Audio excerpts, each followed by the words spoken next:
mo. Anya nga area ti biyag mo. Ti kayat ti apong ay korektar ka. Amit tayo adang kakapsat. Kaya nangasawin. Si kakit ti Diyos mo. Ti da ito nga sapa. Anya nga area, anya nga paset. Ti kayat mo ay korektar niya po Diyos ka. It's not only pride. Siya laking ano dyan kina-pride, kinatangsit. Baka mahina ka sa pag-worship mo sa Lord.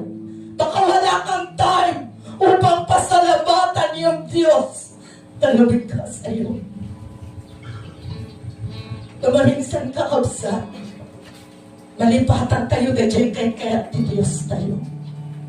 Kaya niya po Diyos ni worship mo. Ito'y pagtaingan kurang, awang tiyempo tayo.